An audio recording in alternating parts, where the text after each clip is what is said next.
श्री स्वामी समर्थ. अंघोळ न करता स्वयंपाक केल्याने काय होते हे नक्की पहा. तुम्ही विचारही केला नसेल अशा गोष्टी तुमच्याबरोबर घडू शकतात.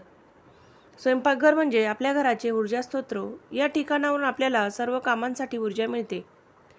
जर का आपण हे ऊर्जा स्तोत्र नीटनेटके नाही ठेवले तर काय होईल? तसेच आपण अंघोळ न करता स्वयंपाक केला तर काय होईल याचा कधीच आपण विचार करत नाही.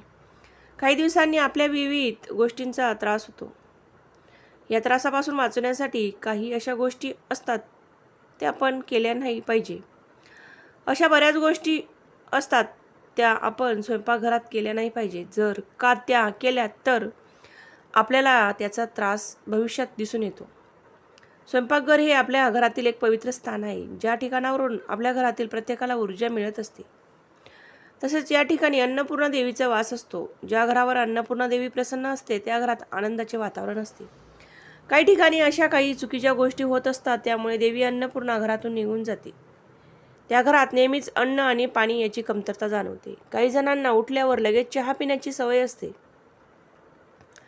त्यावेळेस अंघोळ न करता चहा बनवतात आणि इतरांना सुद्धा देतात.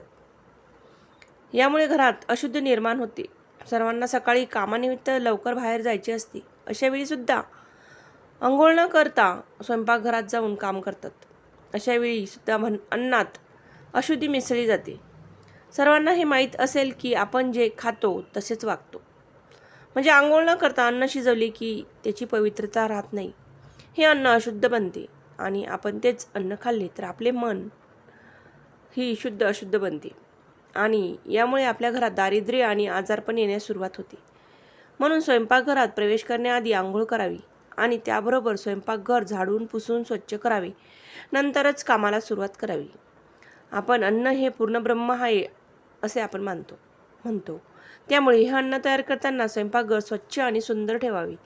काही घरात रात्रीचे जेवणानंतर तसेच भांडे तसेच ओट्यावर ठेवण्याची सवय असते.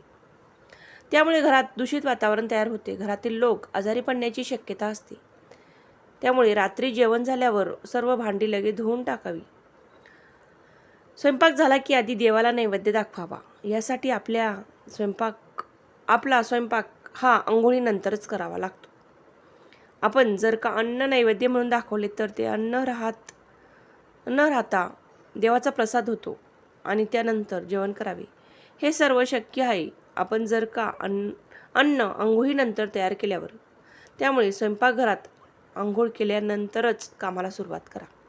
तर अशा प्रकारे आजच्या व्हिडिओमध्ये आपण बघितले की अंघोळ केल्यानंतरच स्वयंपाक का करावा, स्वयंपाकघरात का जावे. असे न केल्यास आपल्याला कोणत्या वाईट परिणामांना किंवा आपल्याला काय त्रास होऊ शकतो. तुम्हाला जर व्हिडिओ आवडला असेल तर व्हिडिओला लाईक करा. चॅनलवर कोणी नवीन असेल, अजून सबस्क्राईब केलं नसेल आपल्या चॅनलवरील व्हिडिओ पाहण्यासाठी चॅनलला नक्की सबस्क्राईब करा. सोबतच बेल बटनही क्लिक करा. व्हिडिओ बघितल्याबद्दल धन्यवाद. भेटूया अशाच नवनवीन व्हिडिओंसोबत. श्री स्वामी समर्थ. जय जय स्वामी समर्थ.